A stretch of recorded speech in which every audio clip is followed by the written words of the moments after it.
You are now listening to the Here for the Truth podcast, hosted by Joel Rafidi and Yerasimos. Hey guys, welcome to episode 90 of the Here for the Truth podcast. I'm Joel But you already Rafidi. said that. Why are you saying the same thing that you say when he comes on? It's a big deal. Yeah, but sometimes we do because you say it there. Be like, what's up, you know what I mean? Let's just roll with this. Guys, Yerasimos has a problem with the way I'm introducing the podcast now. So why don't you just do it? And this is 100% going in as the intro. All right, cool. What's up, everybody? Yerasimos here. We got Joel Rafidi over there with the great Here for the Truth hat. Just want to say that this week or last week we were banned from YouTube. We had 3 strikes, so we're off that platform, but it's all good because all our episodes, you can listen to them on your favorite podcast platform.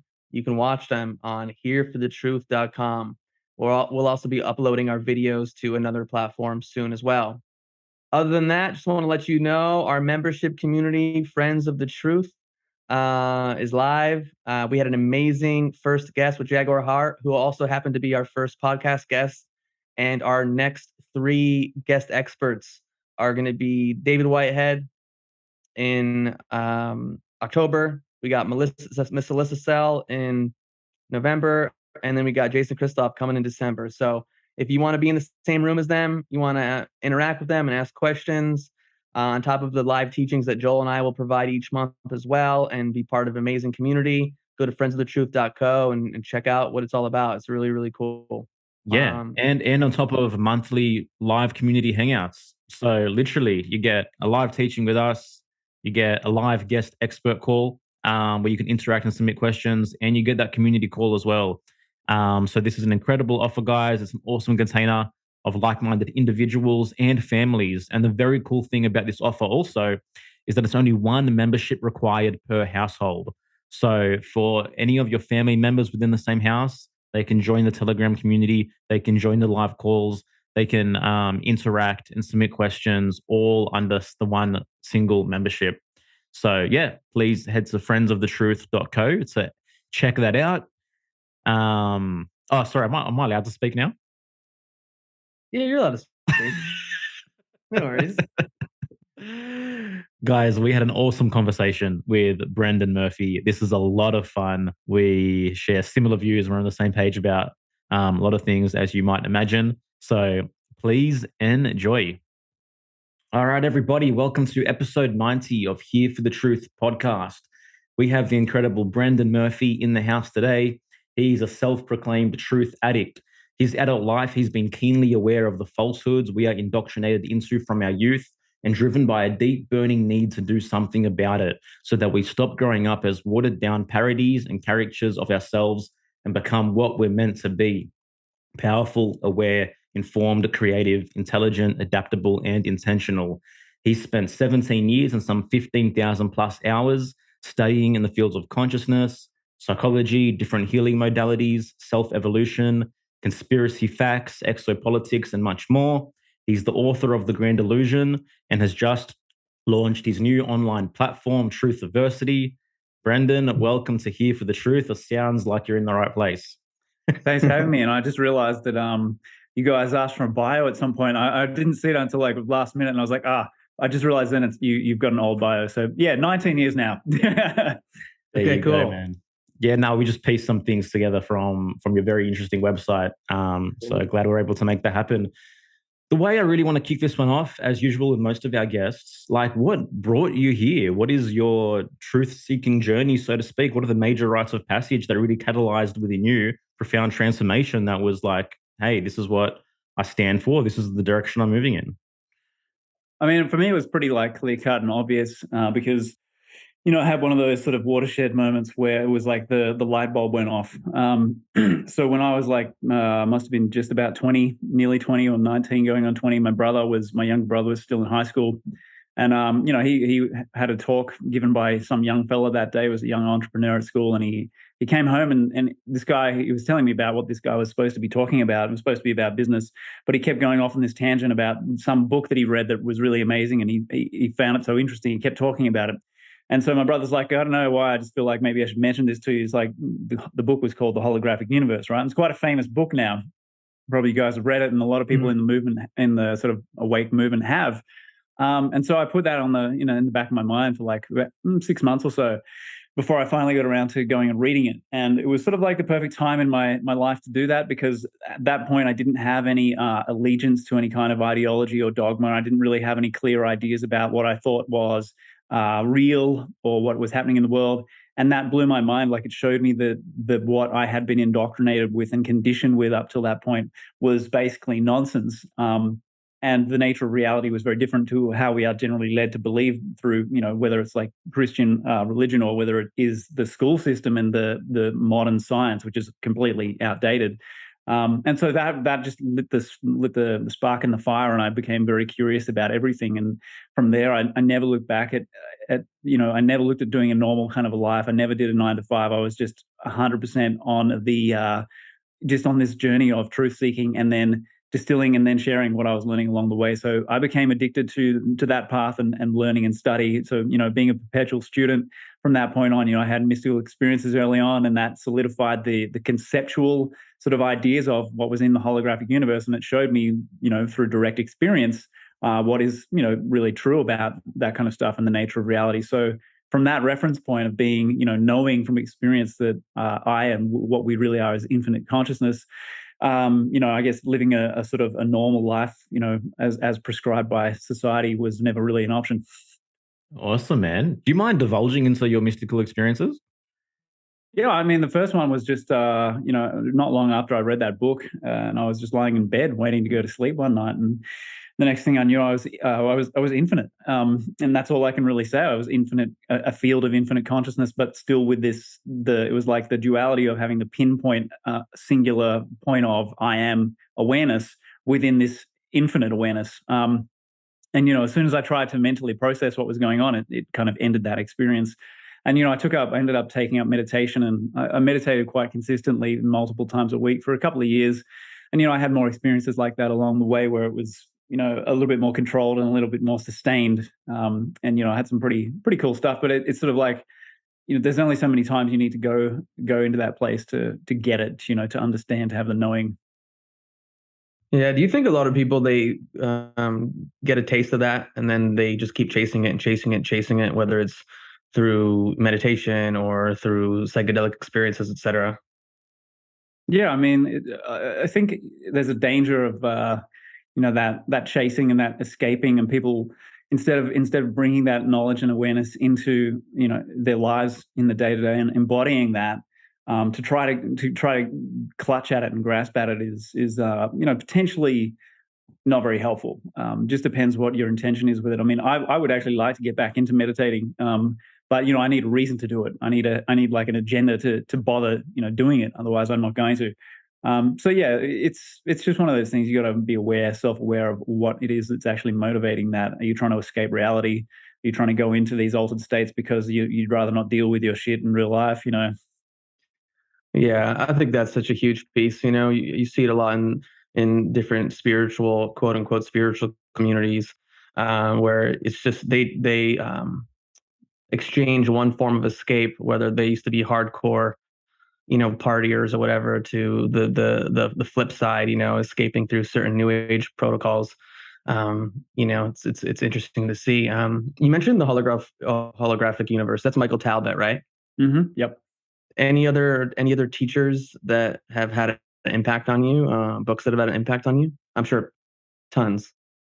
I guess there are probably like one or two that are really powerful at certain points in time. Like, that was the metaphysical awakening, and then what came maybe within the next 12 months was kind of like the geopolitical awakening, which was actually courtesy of a friend of mine whose mum was kind of into all that stuff. And I'd go and visit their place.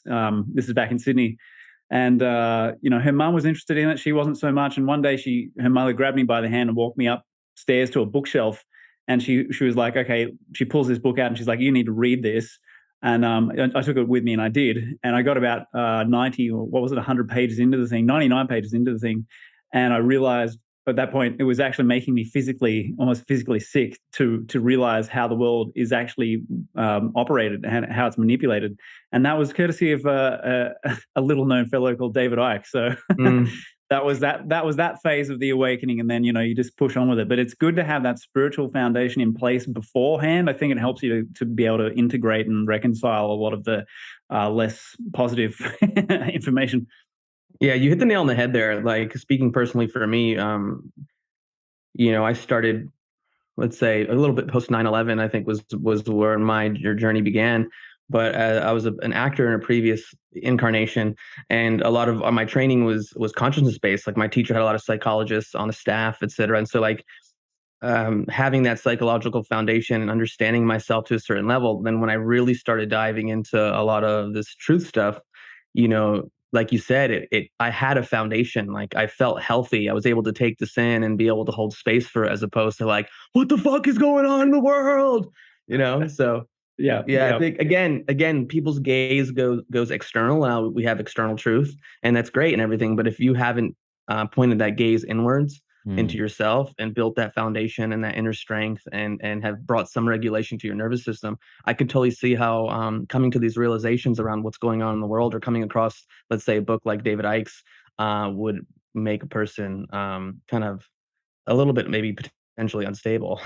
Yeah. I see that a lot in the if you can call it the truth movement. There's a lot of personalities out there that are kind of in that sort of unstable space, and it seems to, I think it attracts a certain type of person, but also it can also be destabilizing once you're in it, because you're grasping for something to hold on to, and that makes sense of things, and something that's reassuring, because fundamentally that's what most people like. That's why people adopt a belief system or a dogma or a theology, is because they want comfort. And when you go into Chapel Perilous, as Robert Anton Wilson called it, this crazy conspiracy realm where anything seems possible, it can be really super destabilizing and very intimidating. And if you don't know who and what you are, what is quite likely along the way is you can become very, depending on your mindset, like some people going down the religious sort of fundamentalism path, and they become really rigidified in that and really dogmatic around that, because their sense of identity is tied up to it, and everything around it, everything outside of that, is very threatening to it. But they find an anchor point and a point of balance and stability through that belief system. And then other people who have like maybe more of an atheistic kind of take on things, they don't have such a reassuring something to hold on to. And then it can be quite it can be quite demoralizing, I think, in some ways. Like even me having the foundation that I had, by the time I was 99 pages into David Icke's book, I still felt sick to my stomach, because this was all this information that is deliberately kept out of the mass media and the school system, and all this kind of stuff, the political discourse. And to realize that we are played in this way, even if not 100% of it is accurate, even if just 50% is accurate, it's like it's pretty horrific. Yeah. Which one of his books do you remember? It was Children of the Matrix. Gotcha. Yeah. Cool. Real quick, I want to see if you can comment on this, just because you talked about people kind of escaping into religion, etc. I've found, especially in the last few years, and Joel, if you want to comment on this, you can, that I'm noticing people that kind of have gone down the new age path for a while have flipped and have become like hardcore Christians. Can you comment on that a little bit? Like, your thoughts on that, from like the psychological underpinnings of what causes a person to do that? Yeah, that's a really awesome question, and I'm actually going to really dig into this in some of the talks and presentations I'm going to do inside Truthiversity. So it's a subject that really, really interests me, and has for a long time. It's always bugged me, like, what is it that makes someone do that to themselves? Like, become so, because there's a spectrum of, like, the believers, right? There's a spectrum, and then what you see in the kind of conspiracy world is you often meet with a very hardcore sort of Bible thumping fundamentalist mentality, whereas outside of that you can often find much more sort of enlightened, aware Christians. So there's this spectrum, but we in our world, we tend to attract the really hardcore, narrow-minded ones. And I think that what happens, that I've been making that same exact observation, brother, over the last however many years it's been, because it seems to have happened at an accelerated rate. In the last, say, 5 years, we've had, it's like the more unstable the world around us becomes, the more people revert back into this kind of archaic belief system as it's kind of like a life raft. They're drowning in a sea of uncertainty, and they're trying to hold on to something that is reassuring and stable. And that dogma, that if you approach it with that mentality, that is a very black and white way of looking at the world. And it simplifies things, and it allows you to grasp things, even though it's in an incredibly simplistic way. You can grasp onto things, and it's like, well, that falls into that category. That's the devil. And then over here, we've got people who are on the side of Jesus.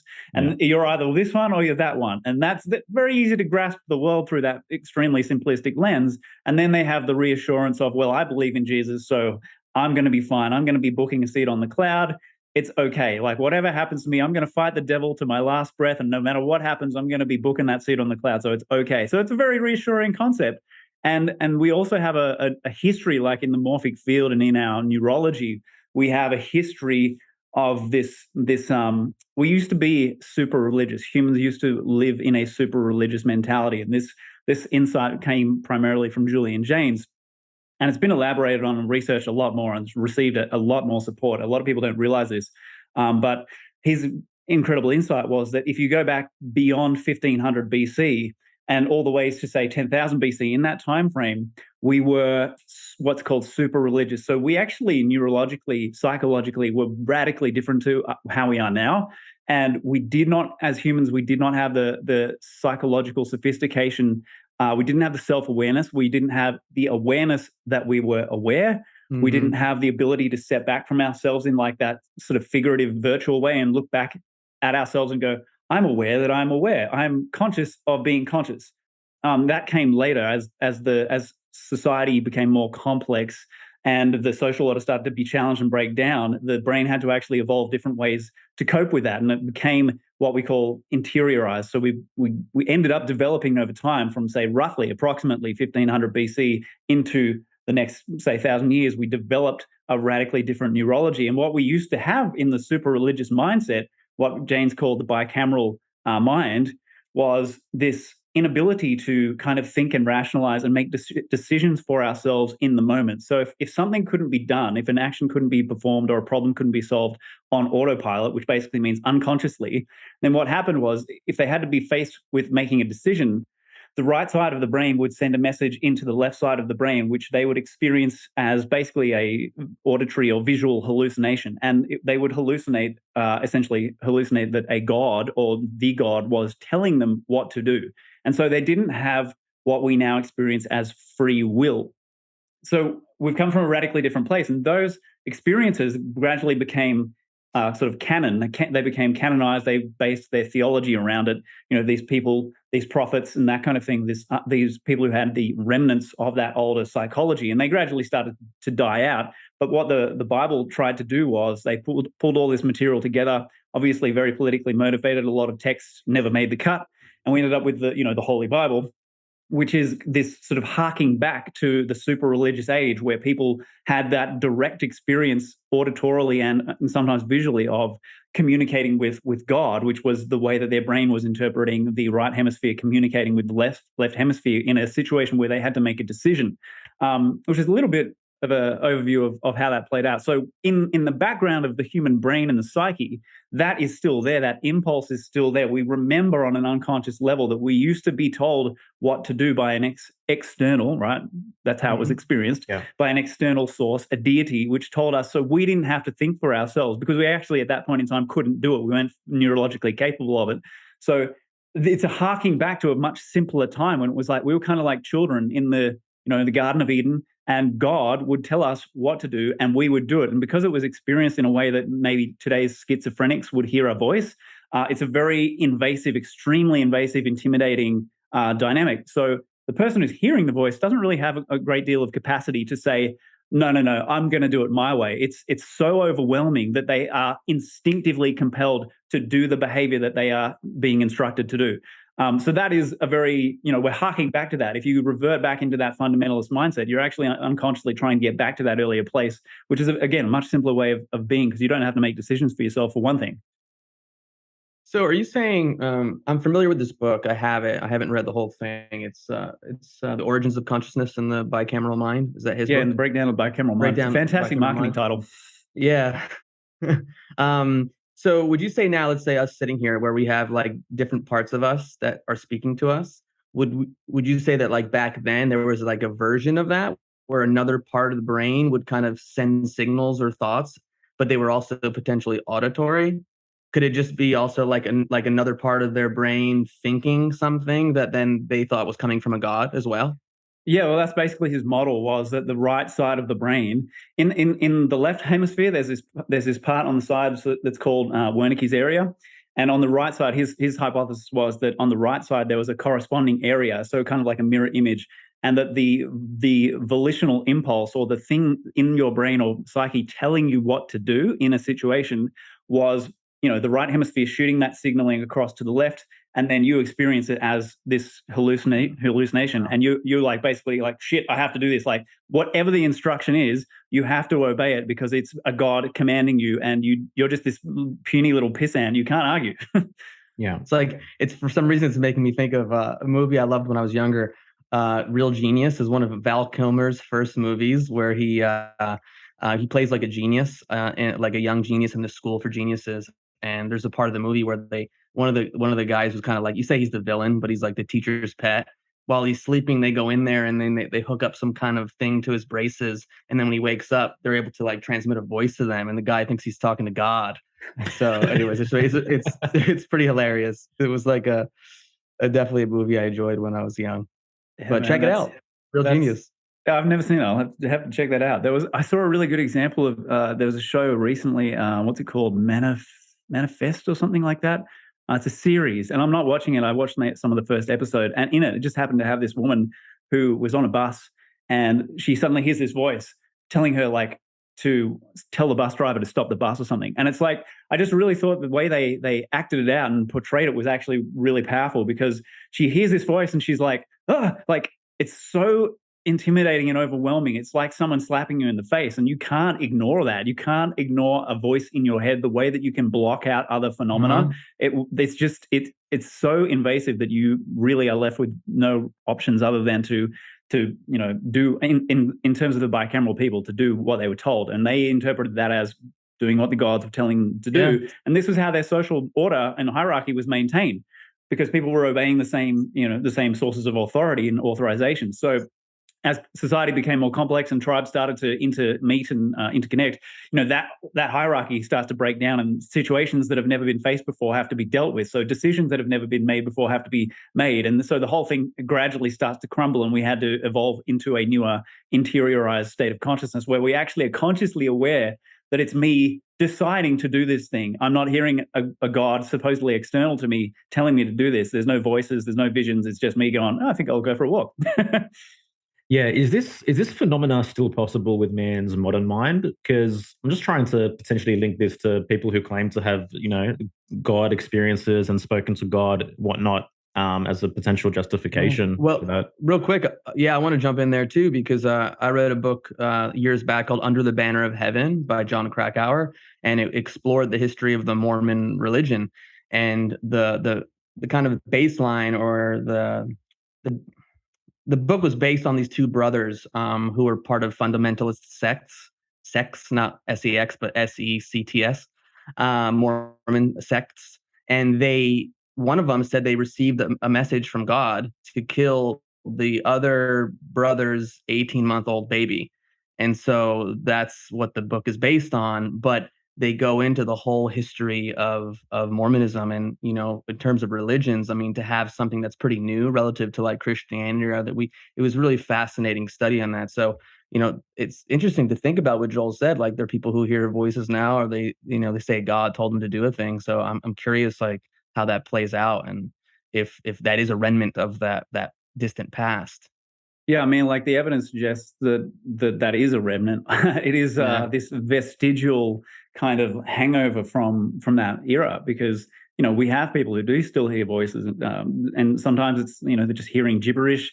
Sometimes they hear a voice in the like maybe one of their parents' voices telling them what to do or telling them off, or it takes a lot of different forms. And today we call that schizophrenia, but back in the super religious bicameral era, as far as James was concerned, everybody had that happening. So there was no concept of mental illness because everybody was what we would now call mentally ill. It was a normal. Sounds that like a sense. party. Yeah. So yeah, we I'd still like to have- be a fly in the wall during that time. It would have been oh my God, I can't believe how interesting that would have been to actually be able to see that in action. I mean, a radically different social experience. Yeah. One observation I've made in terms of this radical shift from, I guess, New Age to Christianity within people within the movement and outside of it also is that I think like the New Age can be like the spiritual manifestation of the left, and obviously fundamental religion can be the spiritual manifestation of the right. And we've seen this huge shift, obviously, as the left has moved and the right's moved from the left to the right also, and people are almost just taking that on board in a spiritual sense, quote unquote, as well, particularly with the rise of Trump and whatnot. Yeah, the right. I agree with that, and what you just said about the right and the left, and yeah, that's how it has been to a large extent. But yeah, the New Age movement has become more and more interesting and strange and dissociative, and some of the experiences that people have, I think, are remnants of that old bicameral psychology, that experience of but it's different now because we used to have. We used to say, "Oh, it's God. It's the voice of a God. This God, that God," and then it became sort of angels, and then the demon concept came along, and this is all as the breakdown of the bicameral mind is happening, and so we have this sort of progression of phenomena, and the way that we're interpreting it, and it's not that I'm sticking to a like a reductionist. I'm not a materialist, so I'm not saying that we can't communicate with, say other intelligences or other beings. As a mystic, I I operate from a field of infinite consciousness. So there's a lot of possibility in that, right? So it's just a matter of the brain's way of interacting with itself, as well as processing information from the field has gradually shifted, and it's gotten quite bizarre. And the storyline from angels and demons has evolved more into kind of like aliens and demons. Yes. And that's becoming a very elaborate, complex sort of storyline in the collective unconscious at the moment. And a lot of people are getting kind of like beguiled by it and taking it at face value. But I think a lot of the time what's actually happening is people having experiences, like kind of archetypical experiences, as they have contact with the collective unconscious. And it's a very numinous, very powerful, overwhelming experience. It's completely real as far as you're concerned. If you're having that experience in the moment, completely real. But it does need to be like stepped back from and then analyzed in terms of a bigger picture and the pattern that we can see, because a lot of the alien stuff can be traced back through into the Middle Ages and beyond. And if you go through the centuries, you can see that the phenomenon evolves according to the time frame that we're in and the technology that's available and the belief systems that we have, and it changes to reflect the beliefs of the people at the time. So that's a dead giveaway that we're interacting with something that is not little men from outer space. It's not simply as obvious as, oh well, these are visiting what's the word I'm looking for, civilizations coming to Earth. It's not that simple. It's oftentimes contact with the collective unconscious means you're contacting us, like the collective side of humanity, and all these crazy stories and ideas and archetypes that are in there, which can be activated. And if you have a susceptibility, like people under massive amounts of duress often have these types of experiences as their mind kind of breaks down and becomes vulnerable to input from the collective.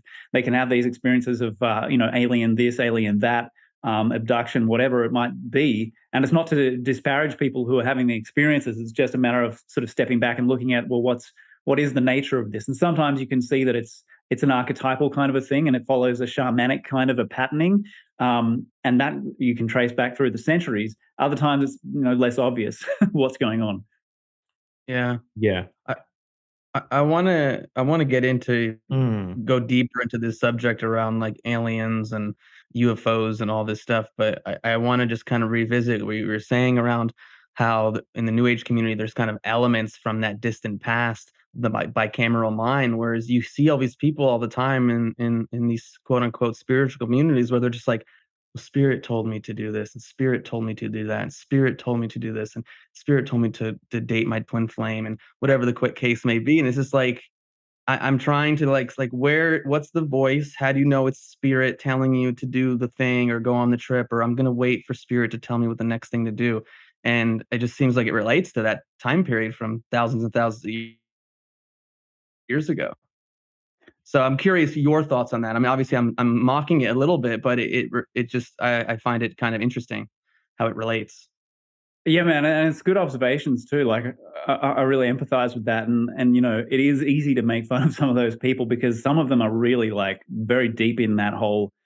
A lot of it comes out of dissociation and I think trauma because you can see there's a certain type of personality that's very in denial of reality. That they've got that tendency to try to escape reality and always be in that spiritual place.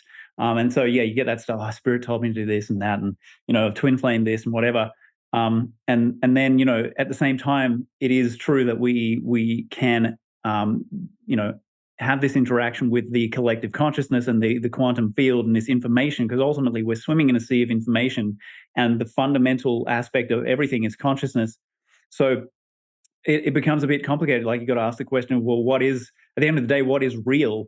If we're having these encounters with other beings, technically, whether it's a thought form entity that we've created unconsciously, which I think a lot of this stuff really is, or it might be a type of being that has its own independent existence in the grand order of things. But if you boil it down to the base of infinite consciousness, it's all part of us. Everything is part of us. Yeah. And that's where it's like, well, what's real anyway?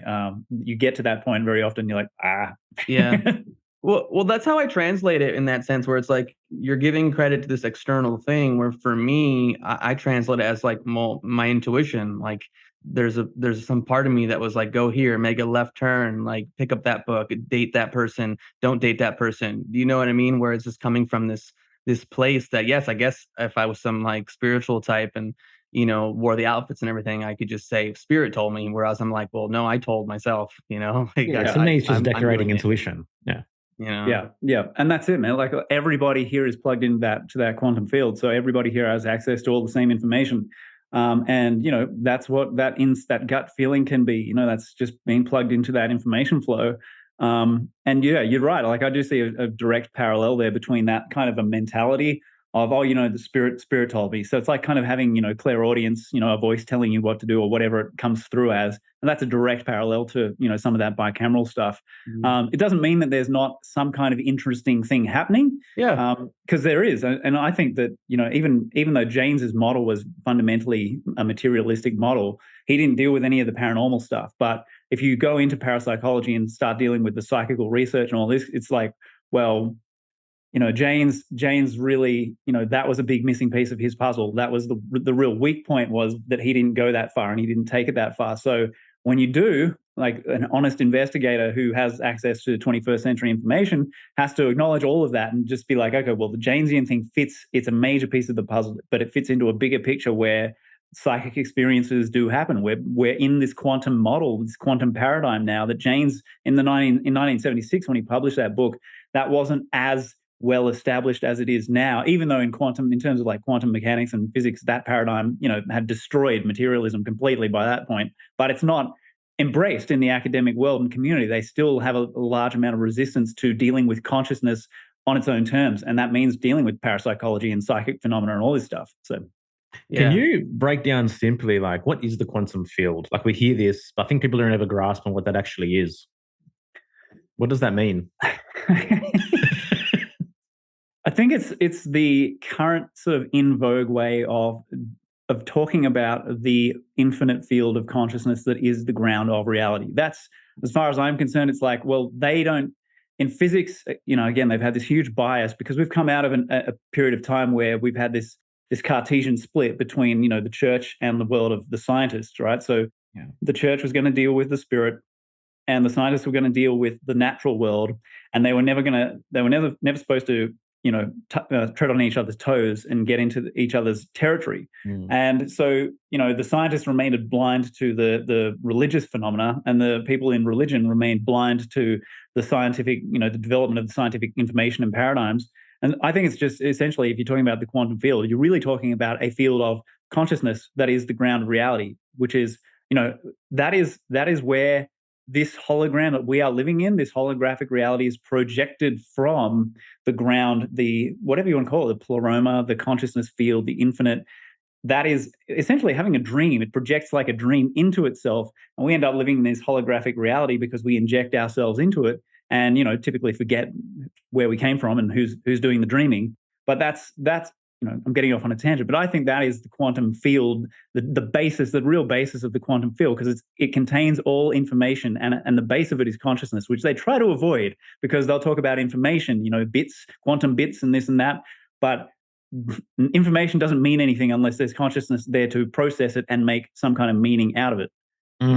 So my next question is, who are we and where do we come from? Yeah, I sound like a broken record if I we are infinite consciousness. That's the only reality. That's the only eternal reality. That's where we create all these different dreams of, parallel worlds, multiple universes, all this stuff, being human, having a human experience. And ultimately, we get to be all of it, but the only permanent thing is the underlying field of infinite consciousness. So how does I guess individual expression or individuality bridge into that for you? Like, do we all come from the same infinite source, infinite consciousness on the primordial level? Are we all from the same thing? But how is individual expression brought forth in that? Well, I think, in my opinion, we all come from the same kind of primordial source. But maybe, in terms of infinity, you have to sort of acknowledge the possibility of infinite numbers of infinities, which kind of does your head in a bit. But where the individual experience comes from, I think, we as infinite consciousness, if that's the base, if that's where the starting point is, then there's nothing else for this eternal intelligence to do but to create dreams of duality or dreams of otherness and explore these other little adventures as what it is not. It's because infinite potential has to be, in my opinion, infinite potential has to be infinitely manifest, which means every single possibility has to be an actuality as well. So we were inevitable, and this is one way that the infinite, injects itself into its little dream worlds and then has a play, and it gets to be Joel, and it gets to be Yerasimos, and it gets to be Brendan. And then, after a little while, it gets bored of that, and then it withdraws, and dreams another dream. Interesting, man. Thanks for following that journey with me. I appreciate that. So, you ready to talk about aliens or what? Yeah, I really want to get into your view on that, on aliens and the whole like disclosure. I mean, you have people like Dr. Stephen Greer and all these people, and Area 51. Like, how much of that is like true? Like, what are your thoughts on that? Like, yeah, it's such a huge can of worms, and it's one of those things where, like the Stephen Greer stuff, and he's really into the whole like getting a group together and going out onto the mountaintop and mentally communicating with these beings and trying to get them to manifest. But a lot of the UFO phenomena over the years, or contact phenomena, suggests that it's not really quite what it seems. And it keeps shape-shifting, over the ages. It shape-shifts, and it's like, well, given that that's what's going on, is it really what it looks like now in the 21st century? It looks very different to what it looked like in the 15th century, because that was a completely different ballgame. Even though you'll find in the Middle Ages like paintings of what we would call UFOs, but the inhabitants of these things have shifted and changed, and there's these storylines that have been built up around them now, which it's like like I was saying earlier, you get to a point where you don't actually know for sure what is real in terms of, is this an independently existing intelligence, or is this something that we have unconsciously conjured? Because all of this stuff is contained, all the gods and angels and demons are contained in the collective unconscious, and people think of it as a passive kind of like like a garbage dump or something where just information just gets shoved. But it's not like that. It's actually alive, and it has this kind of volition or will of its own, and it will try. It does break through, and it does communicate with us in ways that some people, like synchronicity is an example in many instances of the collective unconscious communicating with us. And that's a very interesting tangent in itself. But the alien thing is very difficult because if we can have contact with the collective unconscious and it is feeding, like it's mirroring back to us what we believe right now in terms of, well, we've got a very technological view of things, everything's technology focused and based. And so this is the kind of experience we're having. And we've been obsessed for, I don't know, decades now with things like genetics and reproduction and medicine and altering the human genome and trying, like, transhumanism and all this. And then all that stuff is reflected back in these alien experiences. There's this obsession with the breeding programs, the manipulation of human DNA and all this kind of stuff. And I have to, ask myself, how much of that is actually this ever evolving kind of what I call the astral fantasia. I've started calling the astral fantasia this kind of collection of all these amazing and incredible types of beings and phenomena and experiences, which are quite possibly, I think most of the time, manifestations of the collective unconscious, thought form entities, because we create thought form beings just by thinking. Like if you have a hostile thought about somebody, at the level of the astral and mental planes, you are sending information which manifests as, certain types of thought forms or certain types of entities, which will then seem to be attacking the person who you've had a hostile thought about. And if someone sees that stuff clairvoyantly, they might interpret that as, oh, there's these aliens that are after me. But it could actually simply be that Yerasimos, had the shits with you and he was pissed off. And because of that, these thought forms were generated by him unconsciously. He had no idea he was doing it. And then they've gone off to the target, and a lot of people interpret this as sort of psychic attack and this hostile, intentional thing, aliens or monsters, whatever. But a lot of it, we just unconsciously generating ourselves. Yeah. Joel tells me he sees aliens all the time, but it's just me sending him psychic attacks on a regular basis. You got a love-hate thing going, hey? No, I love it. No, it's like really little fascinating Yerasimos to aliens consider. just coming at me. No, but it's I love having these dialogue because it's like, I don't know, man. This is what's so fascinating. You hear all these stories and you read the books and it's I don't know. Like, is something going to come and there's little green beings are going to come out of a spaceship? Do we have like alien technology that the government is working on and using and keeping from us? And like, I don't know. I think, and also it's worth adding, man, because people can sometimes take me the wrong way. Like with this stuff, when I talk about the manifesting of the collective unconscious, I'm not saying it's an imaginary thing that only exists at the level of thought. It actually can be physicalized. Like we can actually physicalize thought forms. We can make a thought form visible in the visible spectrum of light. And if enough psychic energy is behind a thought form or an archetypal type of experience, it can physically manifest. And I think that's where probably at least some, maybe a lot, maybe even all of, I don't like to say all because I don't like making blanket statements, but a lot of, say, alien craft have probably manifested physically. But then again, it's like, well, okay, apparently we're reverse engineering some of this stuff, which makes me think, well, that doesn't sound like an archetypal manifestation. But, I don't know. The answer is, unless we're there behind those closed doors. And even those guys, a lot of those guys in the disclosure arena, I think are quite beguiled by this phenomenon. Like, if a craft crashes or, a body is found, the assumption is always that it has a physical origin or that it's from another galaxy or another world, but it may not be. A lot of what's possible is that a lot of things can actually physically manifest out of what we would call thin air, aka the collective unconscious or the field of information, and it can be physicalized.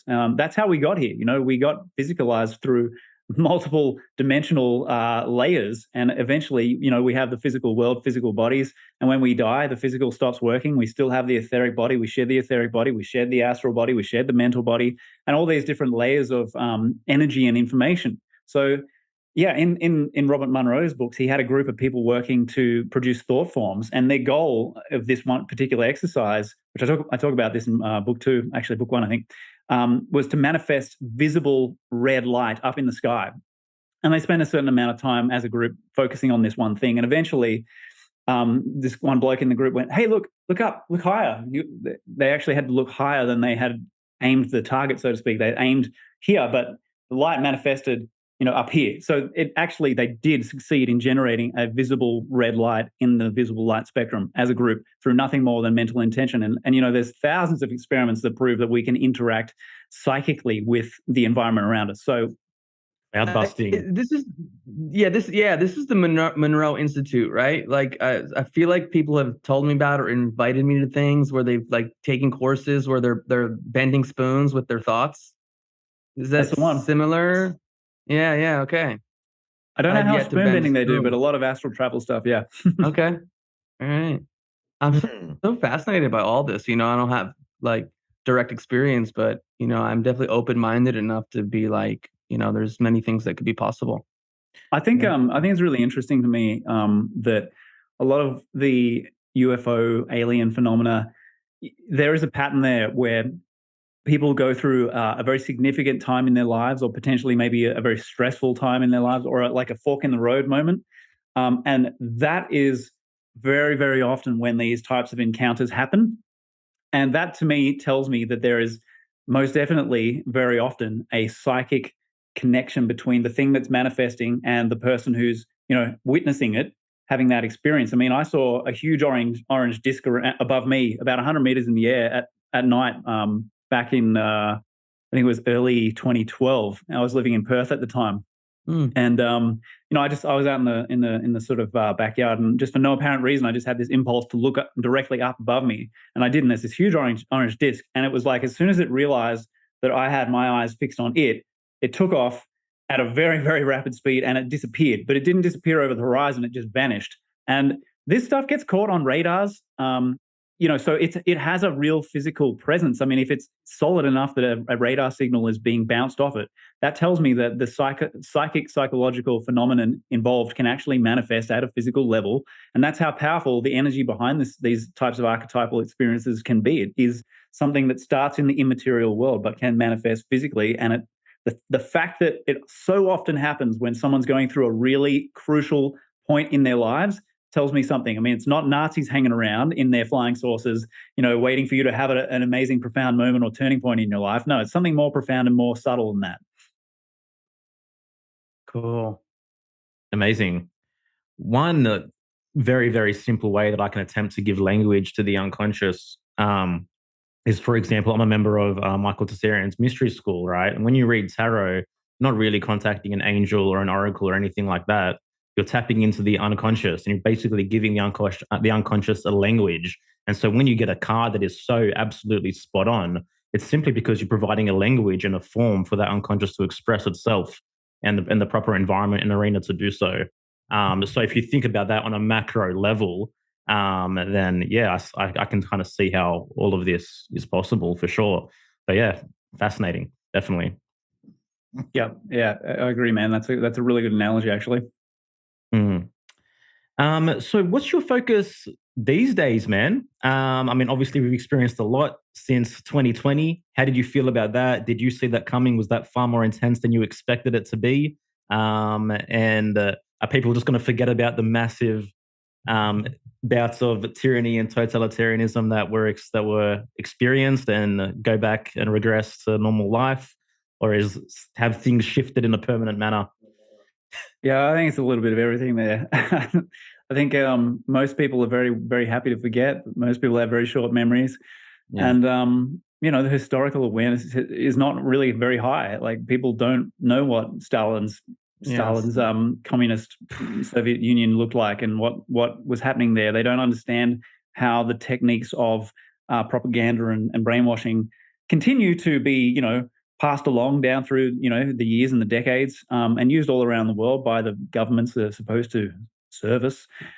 So yeah, I mean, I didn't see it. I didn't know when that kind of thing was going to happen, but when I paid attention to it, I realized that it was, the rollout of the end game, so to speak. They were really going hard for the whole depopulation thing. The total and utter medical surveillance, enslavement of everybody thing, and yeah, I was honestly, to be honest, I was shocked. Yeah. I was appalled at how many people just bought into it. I couldn't believe it. Like, especially in Australia, where I just was just in horror of how many people were so keen to just bend over and take it, and not actually question anything, not look at any real information or data, but just, oh yeah, well, we better do what they tell us. The mentality of like complacency was just shocking. So yeah, I think we got a long, long way to go to any kind of, like great awakening or whatever, but it's sort of like the lay of the land has shifted, but has it shifted enough? Do we have the 10%? Do we have the critical mass, to prevent this kind of thing from happening again? Is this just the last ditch desperate attempt of the cabal to kind of do its thing before it all falls apart? And it kind of looks like there's some desperation there as well. Yeah. There's definitely massive amounts of desperation there for sure. Sorry, Erasmus. No, I was just going to say, obviously I live in a little bubble being in this world, and, my beginnings in the truth world came from like the health world. So, February 2020, I was like, okay, yeah, what's coming right now? Like I just sniffed it from day one. I'm fortunate to have a lot of people in my life that way, but also people who just totally, like you said, they just took it right up the ass, they just bent over and I'm just saying Look, they the reality is, if question this was a anything. giant experiment, like they got the data they wanted. They were like, yeah, okay, this works. Well, yeah. But this is what I was going to say, is that like, I find it, even though I'm in my bubble doing my own thing, I find it hard for something like this to come up again and people to have just total faith in public health, like it's just, unless your mind and your psyche has been completely co-opted and you have that percentage on the one side. Like, how do you just like have someone jump on the TV again and be like, you all have to stay home right now, stay home, stay safe. And then they're like, oh my God, with this thing that happened for 2 years, like we had to do the same thing again. Like, I just feel like those numbers are kind of definitely a lot smaller than they were at the beginning of 2020. Yeah. The people that would willingly take it again. Yeah. So that's why I'm curious if they try to do some like, COVID 23, some new thing. Like, how many people are just going to be like, okay, yeah, cool, have fun, I'm going to keep living my life. Even people who totally bought into it. Like, I think I'm curious. I agree, man. I reckon. Sorry, Joel, if you were going to jump in there. But yeah, I think that I've seen examples of people who, I never would have expected to really wake up to what's going on. I mean, even my mum woke up because of the scamdemic. And, we've seen people in some ways, like the silver lining to the whole, like, you've got to get the jab. Oh, no, you need the booster. Oh, you need the second booster. Oh, you need the third booster. Like, the silver lining to that is that these people who are trying to like jump through all the hoops and tick all the boxes. Yes, sir. Sir, 3 bags full. Some of them have started to get really sick of it. Like, they've just got to the point where they're like, you know what? I've got my shots. I don't care. Piss off and leave me alone. Like, and I think that's a good thing. It's actually given people a level of like fatigue and disinterest in the whole thing. Yeah, especially when for 2 years you see people who did what they were told to do and yet still came down with symptoms, which is a whole another rabbit hole and conversation we can get into, because I know where some of your views lie on that. But it's just like, at some point they got to be like, well, we did all the things and we still feel like shit, and we're not able. We have to stay home for 5 days, 10 days. I don't feel well. Like, they have to start connecting the dots. Like, all these things I did didn't lead me to being healthy. At least I'd like to think so. Yeah, it's amazing that people don't. I mean, even the ones, you see the Twitter statuses that get circulated in the truth community. Someone takes a screenshot of like some doctor who's like, I had all the shots and then 2 weeks later I got COVID. So make sure you have all your shots. And it's like, hang on, are you listening to yourself right now? Are you fucking completely retarded? Yeah. Like, I mean, that's the whole thing when you talk about the level of indoctrination, where someone who goes through the allopathic system, in my opinion, medical school is a form of trauma-based mind control.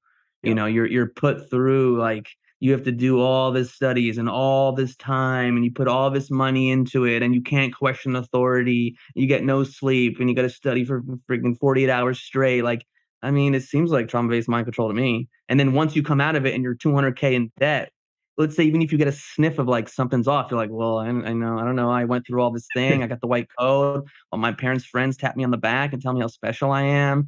And of course, I need to make the money so I could pay off my debt. Or let's say you realize it, 10, 15 years down the road, you got your family, you got your kids, you're putting them through college. Like, you start, if you want to question what's really happening, like you're going to have to be like, well, who am I? Like, I can't start speaking out now because I'm not gonna be able to afford my home anymore. I'm not gonna be able to, pay for everything. My kids still need to go to college. I mean, it takes a certain individual with psycho-emotional fortitude to be like, fuck it. You know what? I'm gonna be a truth addict like Brendan Murphy, because that's all I care about. And, fuck everything else.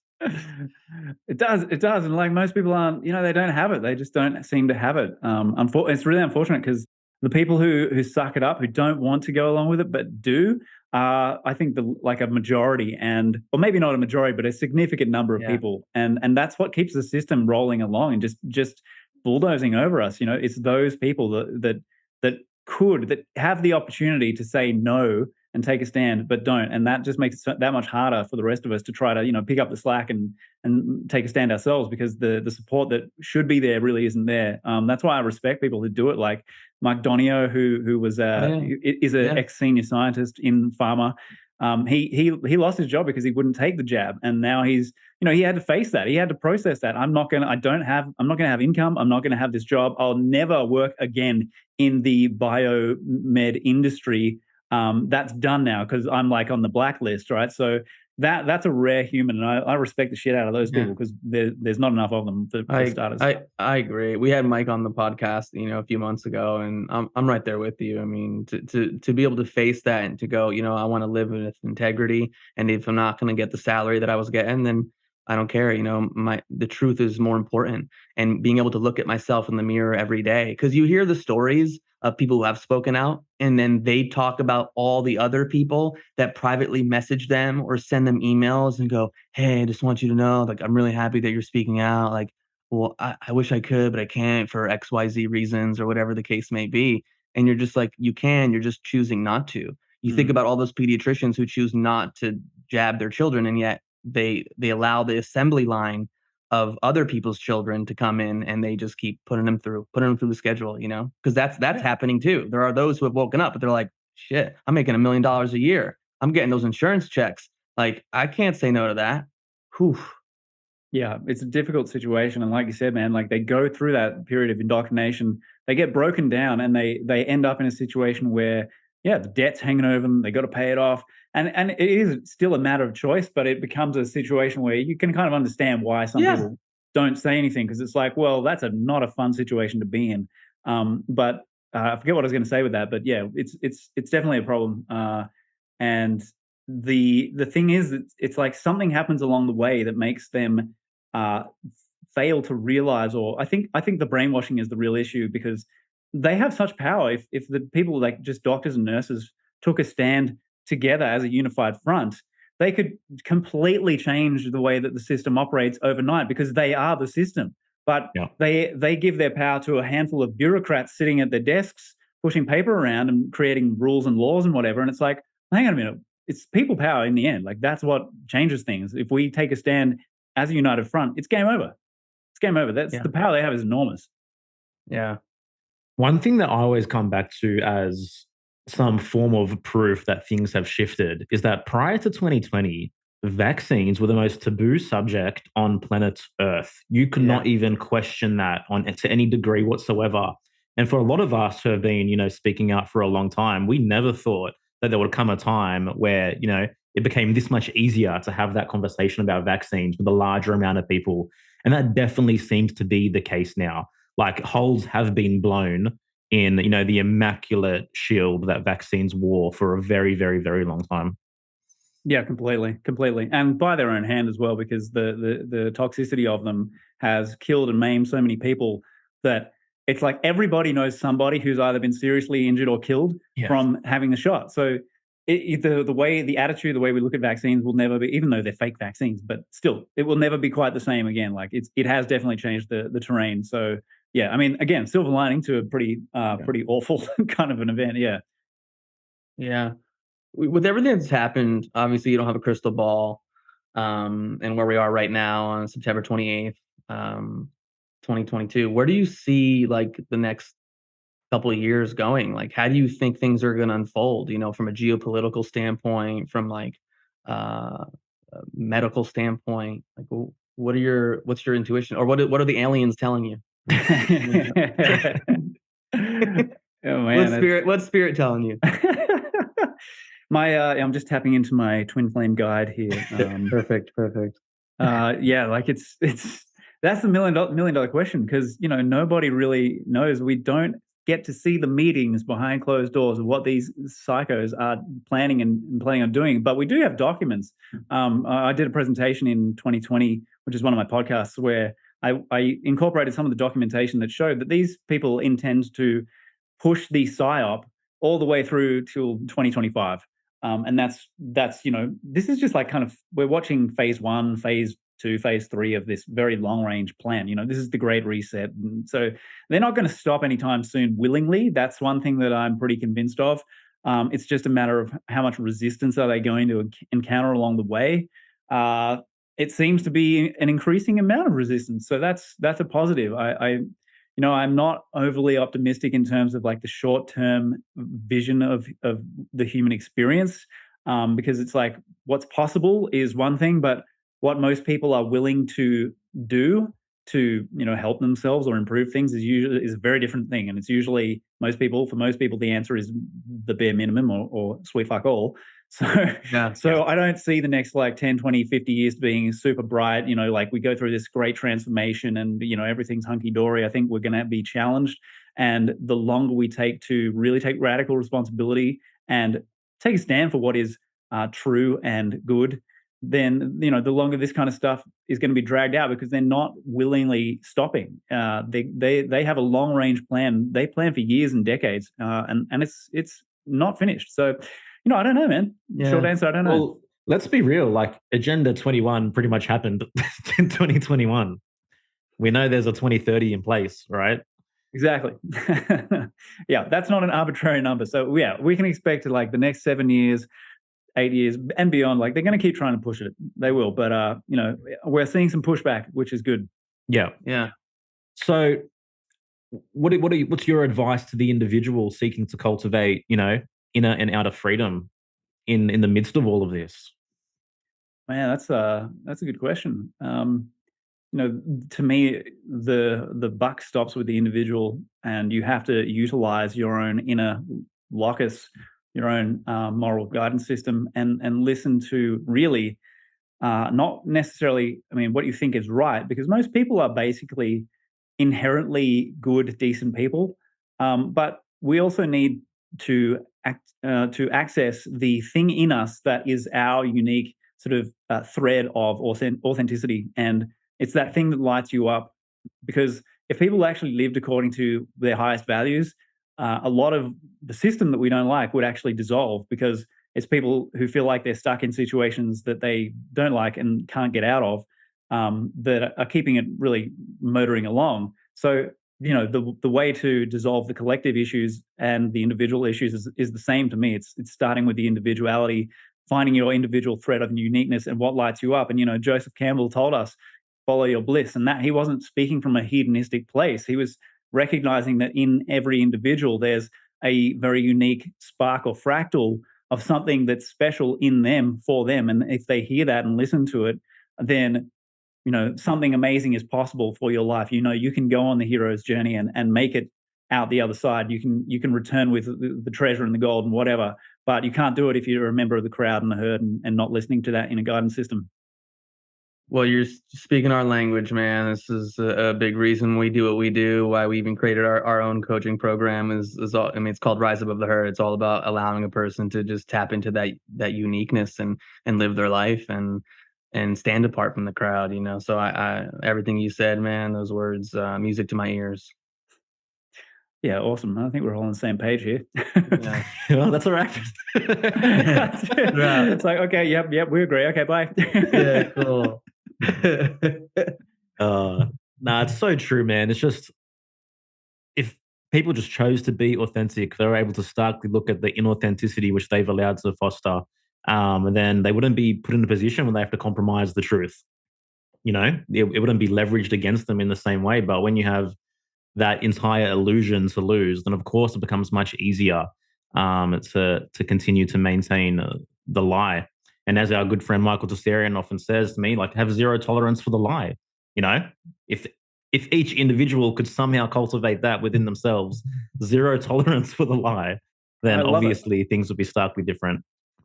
Oh man, I love that. That's a great way of putting it too, like the zero tolerance thing. Man, I love that, because people they compromise. And that's one of the things that really pisses me off a lot is people who know that something is bullshit, but they speak and act as if it's not, as if it's real. We've seen heaps of that in the last 3 years.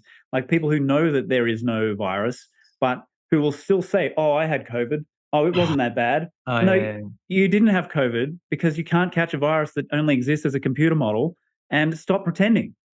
Zero tolerance is what moves us forward. Yeah. I mean, we've got to stop enabling this bullshit. Yeah, I can't tell you how many times, even for people that I think are on similar page to us, but maybe not to the degree, especially around like viruses and all that, where it's like that phrase, "I got COVID." I'm just like, no, you didn't, and this is why you didn't. Well, you know what I mean. It's like they want to You know, say it. It's like they've been looking for the moment to be like, "Oh yeah, I got COVID," just to say those words. It's like the Do I get a programming gold star? Yeah, the programming's so deep on so many different levels, like, and there's so many levels to the lie, whereas, and I'm not sitting here, I say I have all the answers, but when you look around and when you realize there are people out there and there are books out there and this knowledge has been out there in terms of challenging even the foundational tenets of virology for years and years and years, how long does it take for people to even be exposed to this? You think about HIV/AIDS. That was my entry point. Mid 2000s. I had an acting teacher that, and I've shared this before. He told me to read Dr. Carrie Mullis's autobiography, Dancing Naked in the Minefield. And, he was questioning just the foundational premise of like this HIV. Now he wasn't getting to the virus element of it because back then they were saying in the beginning, they were saying it was a multifactorial, the symptoms were because of multiple reasons, not because of some virus, but even then we're talking about 40 plus years since that. And it's still a small percentage of the population. We're like, what do you mean? HIV it causes AIDS, and I have to wear condoms all the time, or else I could get HIV, and blah blah blah blah blah. And you're like, damn, you're living with that level of fear and delusion and programming because of all the movies, because of all the media, that has taught you to fear, and yet there's a small percentage of people that even 40 years in. So then you go, man, COVID just happened. So how many years before there's a critical mass where they're like, that shit that happened in 2020, that was a fucking scam. Yeah. It'll be trendy to say that in like 2100 or something. Yeah. Right? We're in the future. Yeah, that's right. I'm gonna I need to carve into my gravestone like, I called COVID a scam before it was cool. Yeah. That's hilarious. Like yeah.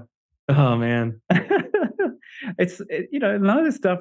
It's like zero tolerance for the lie means you have to also be constantly willing to go through a personal upheaval of, oh shit, I thought that was true, but it's not now. I'm going to have to integrate that. Like that's it, man. That's part of it. That's it. And I think this is one reason when you're more of a free agent, where you're not aligned with letters after your name, even in the alternative health community. Like you can have certain letters after your name in the alternative health world, but like getting down this whole the virus thing, no, I can't do that. I still wear a white coat, even though it's a different kind of white coat, but I can't challenge that. And so like, but when your identity, your livelihood, things that you've been talking about online for the last 20 years, aren't based on certain things, like I'm just like, man, you tell me anything. If it makes more sense rationally, like I'm done. I have no investment in the thing. I just care about the truth. Yeah. It's like there was a good quote from I'm not a huge fanboy, but what's his name? The famous author. Fuck, I've got a mental blank now. But he said, Deepak Chopra, make your allegiance to transformation. And so if you have that mindset, you can flow with the data, you can flow with the information, you can have a paradigm shift, and you can have metanoia and it not be insecure about it and clutching at some stupid fucking childish dogma to try to keep you afloat or make you feel better about the fact that the world is full of uncertainty. And that's okay, like to navigate that. But if you find that really difficult, then maybe there's some inner work to do there, some demons to face and work through. And I mean, if people had done their homework on viruses, I mean, even naturopaths don't get trained properly anymore. Naturopaths coming out of school now have no fucking idea that viruses are a hoax. But the old school naturopaths from 30, 40 years ago, no, because they were taught that shit. But the big pharma whole thing has hijacked even the alternative system now, and they've just they're just churning out these drones who don't know any better. Yeah, and the inner work's the key, man. It really is. Like I say this all the time. I just keep saying it. It's like self-knowledge is the foundation, for all knowledge, to some degree. Like you have to know yourself on the deepest levels. And when you are grounded, when you know yourself, like you're less likely to be swayed. You're less likely to be swayed by the scam, the constant psyop that's thrown at you. You're just like, no, I know who I am. I know what I believe. I know what I represent as an individual. And that's great that everyone around me is being their minds are being hijacked by the television or by social media, whatever. But I'm not going down that road. And can you hold strong to that? Well, and when you actually hard. like who you are, when you like who you are and you're comfortable in your own being, you're not grasping for stability to confirm that. It's like I have a relationship with myself. I'm in touch with my own essence. I'm very comfortable with that. So I don't need everyone to agree with me. I don't even need my partner to agree with me. It's like I'm cool here. This is me. But this is where even like that Ayn Rand quote comes into play about like having a personal philosophy, like to really have a personal philosophy and to live by, or else you're just subject to all these random things that are just floating around, that are getting absorbed into your unconscious. And then you're just like, oh, this is what I believe. Oh, I posted a black square. I'm such a good person. Like I have a Ukraine flag tattoo on my left cheek and I took a picture of it and then I posted it. I'm such a good person. You're so cynical today, bro. I know. I'm a little hardcore today. I don't know why. I just, All right, let's take a deep breath in, and also let's. I just so I know everyone that's listening too. Like I don't fucking know everything, But the things I do know, like I've been proven right, and I love to talk shit too. I'm Jersey. I'm from New Jersey. I'm a Greek. Sometimes I talk shit. And let go of your identities, bro. And also, let's be real. I don't think we're having fun. I don't think people that post black squares and have tattoos of the Ukraine flag are listening to this podcast. So whatever. I mean, although actually, there are probably some people who posted a black square because it was really early on in 2020, and then people have kind of like woken up to certain things. So for those of you that did, I forgive you. Anyone who had a Ukraine flag just tuned out. They just did. They're like, fuck that podcast. Yeah. And that's the thing, man. Like if you have that identity, you're not prey to then because the crowd is the backup plan. If you don't have an identity, then you find it in the crowd. You identify with the crowd, you lose yourself in the blissful kind of ignorance and the crowd mentality and all that shit. And Jung wrote about that extensively. Gustav Le Bon wrote an entire book called The Crowd. And it's people who are not aware of self, who don't know who and what they actually are, that are the targets of this propaganda. And really, I include religion, not to knock religious people, but it applies to religion. I've never met, for example, a Christian who is actually aware of who and what they fundamentally are, because they go off to this other womb to find an identity. Whereas I'm like, if you knew who and what you are, you don't need that. You don't need that belief system, because when you have knowledge, you recognize the difference between knowledge and belief, and you can pick and choose beliefs and let them go, but you don't need them as an identity. Yeah, and I think that's why a lot of people turn to these ideologies, whether it's Jesus or something else, when they're rock bottom. Because when you're at rock bottom, you probably have no fucking clue who you are if you're at rock bottom. And then here comes the shining light of like, yes, I can hold on to this, and then I have purpose, and I know who I am because I've been told who I am, and all I have to do is believe in this, and everything will be great. Exactly. Like I've got the parent figure in the sky who's there to comfort me and provide me with succor. And now I'm like, okay, there's something to hold on to. I feel better. I feel reassured. There's a light at the end of the tunnel. And like it's not to knock people, because like you said, man, at rock bottom, that's where a lot of people find Jesus, at rock bottom. So it's like, okay, you don't know, you don't have the self-awareness yet. I get why you're drawn to this. And it's not for me to like put people down and stuff. It's just recognizing some of the dynamics that feed into it. Yeah, and at the same time, I want to say there are a lot of lovely, amazing humans that are religious, and they're good people, and they have good families. Like, it's not that I'm knocking that. We're just diving into the psychological underpinnings of what causes a person to like absolve themselves from like individual responsibility and just hand it to this external, paternal, maternal figure. Yeah, but also like each people have their own unique, authentic path. That's just a stepping stone for many of these people. Sure they've hit rock bottom, and maybe they take one step up and they find Jesus, and they take two steps up and they find Eckhart Tolle. Then they take three steps up and they find a Michael Tessarian or something like that. But you're not just going to jump from rock bottom to all of a sudden knowing the internal depths of who you are on an extreme level. So Very true. yeah, man, this is the authentic path. We've all walked it. We've all gone down, certain different rabbit holes and crevices, which obviously we realized weren't the truth, so to speak, for us. But it's the journey; it goes on. That's Well right. said, And bro. if you think of this as like a dream that we inhabit, then you can look at everybody else in the dream as an actor that you have essentially created or dreamed into the dream. And Joel's creating me, I'm creating Joel. Yerasimos is creating me, I'm creating him. And all these other people who maybe don't see things the way that I see the world, it's fine. They're just actors playing their role. I need people to play the fundamentalist Christian. I need people to play this other role and this role and the doctors and whatever. Like it's just a construct of the divine imagination. So we don't need to take it, too personally in the end. Just it's like Bill Hicks said. It's just a ride. What would you say that last part? Like Bill Hicks said, Oh, when Bill he was Hicks. doing his stand-up, it's just a ride. Yeah. It's a fun ride. Yeah, I mean, it should be. Why not? Yeah. Well, this is where like not taking yourself too seriously, like that one side of the coin plays into things. Like, yes, we get deep, we talk about all this stuff, and at the same time, like, the fuck it, keep riding the waves. Yeah, like if we're wrong, okay, we're wrong. Cool. Just move on. Yeah, that's it. And I think so many people they are afraid to be wrong. There's like such deep fear because what does that mean? For themselves, but. For Yeah. you personally, do you feel like there's like since things have shifted with 2020, like there's far more possibility, far more potential available to you yourself to actually create in your external reality and provide real value and live up to more of your potential?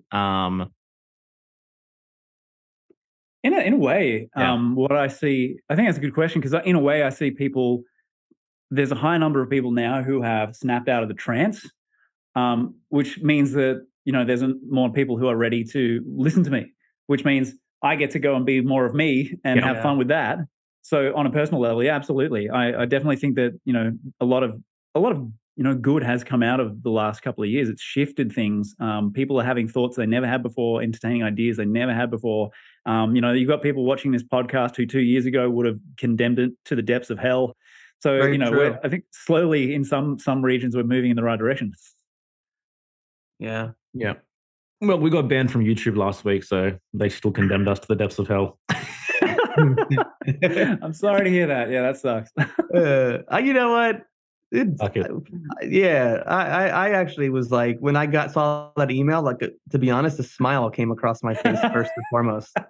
It's why Yerasimos is so cynical today. He's like, yeah, this ain't going on YouTube. Yeah, exactly. Fuck it. We could use all the words. It doesn't Give him matter. the works, bro.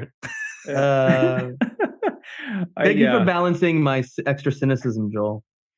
Tell us about truthiversity. Yeah. And like what inspired you to create it? Obviously, it's like everything you've learned over the 15,000 hours and everything you've done, it's led you to this, but we'd love to hear about it. Yeah, so it's basically going to be like my, premium content, multimedia container. It's my home for all the ideas and the stuff that I create that doesn't necessarily have a home in the social platforms or whatever. So it gives me a chance to be like, okay, these are the subjects I really want to go deep in and play with and have fun with, and whoever's interested in that stuff is going to find value in it. Because I think it's interesting, and people on that page are gonna like it too. And this is just going to be me just drip feeding content in there to keep it going. Like I'm very, very, as you can tell, like very interested in the psychology, the spiritual stuff, the religious stuff, the medical side of things. So I'm going to be piling heaps of stuff along those lines from me and also from other content providers as well. So it's not just me; it's not reliant on me completely. But this is my home. It's like a membership site. And that's where anyone who supports me by actually being a paying member gets access to everything that I do. So if they're not members, I'll still put some stuff out into the public domain for free, like I've always done. It just won't be 100% out there. It's going to have a special little home. Awesome. Yeah. And we launch on Thursday, I think. Hang on, no, wait, Friday, our Friday CDT. So yeah, we'll go live Friday. Looking forward to that. That's amazing, man. Congratulations. Yeah, thanks. We actually ran a crowdfunder for this almost 5.5 years ago in January 2017. So we have been sitting on this for ages. You know, the idea's been there for years, and we just kind of like waiting for the right time to launch it. You know, finding that space to kick it off and build it, because it's a huge. You know, like we initially conceived of it as an alternative kind of a university. So it's a huge project. You know, it's just me and Amy working on it. But it's going to just gather momentum and just get better over time. You know, we'll just keep making the content better. You know, the videos will be better. I'm going to have audio files, transcripts, articles, masterclasses, courses, all sorts of stuff in there. So yeah, it's going to be a good fun ride. That's really cool. And I think that's what's awesome, man, about technology is that, you know, people that have gone down this road, this path, you know, are able to like give their gifts in a certain way and be able to impact people from all over the world, you know. I think it's pretty amazing. Yeah, for is, sure. totally.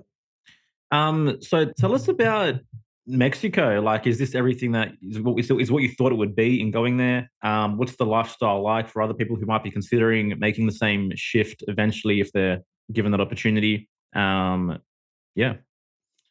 Well, yeah, man. I haven't explored a lot of Mexico. I know the area that we're in reasonably well. So we're in Jalisco, near Lake Chapala. Very, very beautiful part of Mexico, where people say it's like arguably the best weather in the world. It's just like spring every day. Wow. So you know, for me, it's great because I don't like the heat and humidity and stuff. Like we came out of Byron Bay, and that was in, you know, summers there are pretty intense. But yeah, Mexico is very, very varied, like geographically and in terms of landscapes and whatnot. So I want to explore a bit more. I think we'll get over to the west coast, Puerto Vallarta, and I think in February I'll be a speaker at Acapulco as well. So we'll get to go and visit Acapulco, which we haven't been to yet. But I like I love the Mexican people. On average, they're just so friendly and accommodating and welcoming, and they'll bend over backwards to help you. So yeah, it's been kind of like an easy transition in that sense, and yeah, it's been a good life. We're very, very glad that we made the decision that we made to get out of there. And all I can say is, you know, I can't talk much about the other parts of Mexico, unfortunately, because we've never even been here before. It was just like, well, we're packing up and moving. And we went halfway around the world. And so I don't know much of Mexico outside of this, but I've got people, you know, friends who are traveling around and sampling areas and towns and cities for me. So yeah, the list of places to check out. I mean, man, I've got a mate who's been chasing waterfalls all around Mexico, and man, some of the footage I've seen from him is ridiculous. So there's some absolutely beautiful places to connect with nature. I know that much. Yeah, Awesome, Mexico's man. pretty cool, man. Yeah, and what's the cost of living like compared to Australia? Where we are, it's let's just say there are a lot of gringos here, and prices reflect that. Gotcha. So it's not like you come here to where we are to save money, but even just like 5-6 k's away, you know, there's a more Mexican, a more kind of a little bit more of an authentic Mexican town where the cost of living is a little bit lower. So it really very, very much depends where you are. The more you get away from like the gringo central kind of areas, the cheaper it gets. And like some areas are just like dirt cheap. You know, you can really save a lot of money living. We're not really, because of where we are. The location is a lot of gringos, Americans and Canadians, and you know, not many Aussies, but you know, I think there's an increasing number coming around. But yeah, if you're looking to save money, you can just don't come here. Yeah. That's what I've heard from, especially over the last few years, a lot of the Americans and Canadians that have gone down there. You know, because of that, they've been jacking up the prices and rental prices and everything. But yeah, I love the Mexican people. My wife and I got married north of Puerto Vallarta a few years ago there in Sayulita, or outside of Sayulita, and yeah, we're heading back down December to revisit it for a bit. So it'll be nice. Awesome, man. Yeah. Oh, let me know when you're down. I'd love to catch up. Cool, man. The one question I wanted to ask you: you have a podcast. See, what's K KS? What's one of your favorite interviews?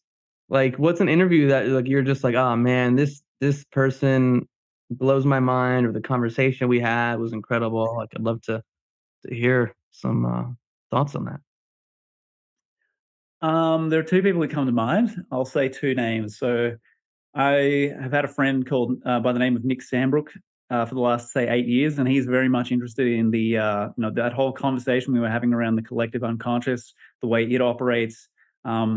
He's very, very, that interview is very worth listening to. I think it was episode 37. Okay. So I really, that's a perspective that I want to really get to more people, because there's so much of this hypnosis into these different rabbit holes and these weird alien storylines that don't actually make sense, and the evolving sort of playground in the astral fantasia. But Nick actually helps to make sense of it all and simplify things. So I think he's a very clever dude. That's worth watching. And then I would also suggest the second last one I published was Michael Tsarian talking about feminism and neo-feminism and the psyche of womankind. And that was great. People really enjoyed that. So yeah, there's two people off the top of my head. Cool. Yeah, I started listening to the one with Michael, and this is incredible, man. I love his work and his research into all that, Dragon Mother, et cetera, et cetera. It's top notch. Yeah, he's great. Cool. Well, we're all done. Everyone, thanks for joining. Thanks for tuning in. Joel, you got anything else? You want to ask your usual question? Yeah, sure. Brendan, I'll ask you have any final words? No, not that one. I'm not ready for that yet. I'd like to get everyone's thoughts on this particular matter. What were your thoughts on Q and the Trump phenomena? Oh my God, we're going back to this? Oh, that won't take long. Yeah, no, I've always felt like that's a bit of a psyop. I never really got sucked into it. I feel like it was too hyped. What about have you looked into devolution? Say again? Have you looked into devolution? Yeah, that rings a bell. Hang on, that does ring a bell. Hang on, just explain a bit. Yeah, so I don't know too much about it. There's a couple unslaved episodes on this as well, but basically, it's almost like this is a purposeful unraveling that's taking place now. Everything's being forced to the surface and very easy and discernible for everyone to see, because this is the only way that the masses would be able to recognize, the thinness of the veil, so to speak. It's curious, that's for sure. Cool. Yeah. No, that makes sense. Yeah. All right. I got no more. I got no more questions. Brandon, man, thanks so much for your time. Thanks for everything that you're putting out there, and we'll definitely be checking out Truthiversity ourselves. That sounds incredibly interesting. And any final words for our audience? I get a final word. Stay in school and don't do drugs. Awesome. And listen to what that's a joke. Just public ignore schools all of that. Actually, stay out of mainstream schools. But stay in maybe, Steiner school. I don't know, whatever. No, just, find that unique thread and pull on it in you. That's it, man. Really, that really is it. Like, search for that unique thread, and everything else I find will work itself out. It will. Trust in the dreaming. Trust in the creation. Your intelligence and consciousness is behind the whole thing. So, yeah. Awesome. Guys, go check out his podcast, Truthiverse. Check out Truthiversity if you want to get deeper. We appreciate your time. Thanks for listening, and see you next time. Take care. Thanks for having me, guys.